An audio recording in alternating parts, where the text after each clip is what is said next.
ശബരിമലയിലെ സ്വർണ്ണപ്പാളി മോഷണ കേസിൽ മുൻ ദേവസ്വം ബോർഡ് പ്രസിഡന്റ് എ പത്മകുമാറിനെ പ്രത്യേക അന്വേഷണ സംഘം ഉടൻ ചോദ്യം ചെയ്തേക്കും.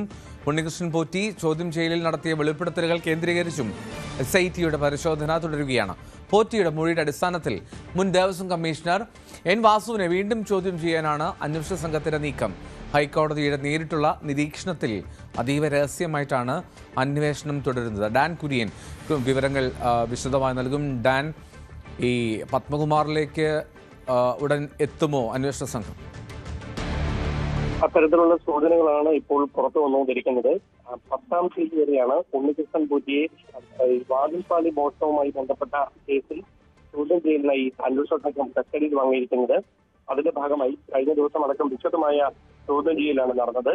ഈ ചോദ്യം ചെയ്യലിൽ ഉണ്ണികൃഷ്ണൻ പോറ്റി നൽകിയ മൊഴികളുടെ കൂടി അടിസ്ഥാനത്തിലായിരിക്കും 2019 ഭരണസമിതിക്ക് നേതൃത്വം നൽകിയ Devaswom board president A Padmakumar ഉൾപ്പെടെയുള്ളവരെ ചോദ്യം ചെയ്യാനായി ക്രൈംബ്രാഞ്ചിന്റെ ഇന്ത്യക്കല്ലെ ഓഫീസിലേക്ക് അന്വേഷണ സംഘം വിളിച്ചു വരുത്തുകയെന്നാണ് വിവരം.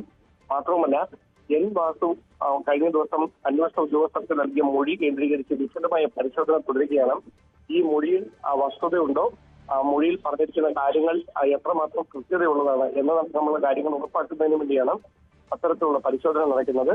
അതേസമയം ഹൈക്കോടതിയുടെ നേരിട്ടുള്ള ഒരു മേൽനോട്ടം നിലനിൽക്കുന്നതിനാൽ കൃത്യമായി കോടതിയുടെ നിരീക്ഷണത്തിലാണ് അന്വേഷണവുമായി ബന്ധപ്പെട്ട ഓരോ ഇടപെടലും നടത്തിക്കൊണ്ടിരിക്കുന്നത്. കോടതിയിൽ കഴിഞ്ഞ ദിവസം ഇടക്കാല റിപ്പോർട്ട് സമർപ്പിച്ചപ്പോൾ ബോധ്യപ്പെടുത്തിയ കാര്യങ്ങളുടെ ഭാഗമായിട്ടാണ് ഈ തുടരന്വേഷണത്തിന്റെ ഭാഗമായി പത്മകുമാറിനെ വൈകാതെ ചോദ്യം ചെയ്യാനുള്ള നീക്കം SITയുടെ ഭാഗത്തുനിന്നുണ്ടാകുന്നത്.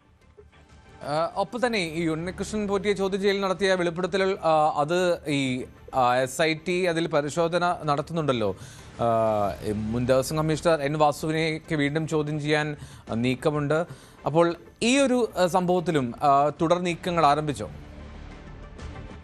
ഞാൻ അത് തന്നെയാണ് സൂചിപ്പിച്ചത്. അതായത് എൻ വാസുവിനെ ഒരുപക്ഷെ ഉണ്ണികൃഷ്ണൻ പോറ്റി നൽകുന്ന മൊഴിയുടെ അടിസ്ഥാനത്തിൽ വീണ്ടും ചോദ്യം ചെയ്യാനായി വിളിച്ചു വരുത്തിക്കുകയോ അല്ലെങ്കിൽ മറ്റേതെങ്കിലും കടുത്ത നീക്കങ്ങളിലേക്ക് കടക്കുകയോ ചെയ്താലും അത്ഭുതപ്പെടാനില്ല. കാരണം ഗുരുതരമായ പരാമർശങ്ങൾ ചർച്ച റിപ്പോർട്ടിലടക്കം 2019 മാർച്ച് മാസത്തിൽ ദേവസ്വം കമ്മീഷണറായിരുന്ന എൻ വാസുവിനെതിരെ ഉണ്ട്. വാതിൽപ്പാളിയിലെ സ്വർണം ഒഴുക്കി മാറ്റുന്നതിൽ കൃത്യമായി എൻ വാസുവിന്റെ ഇടപെടൽ ഉണ്ടായിട്ടുണ്ട് എന്ന പരാമർശമാണ് വന്നിരിക്കുന്നത്.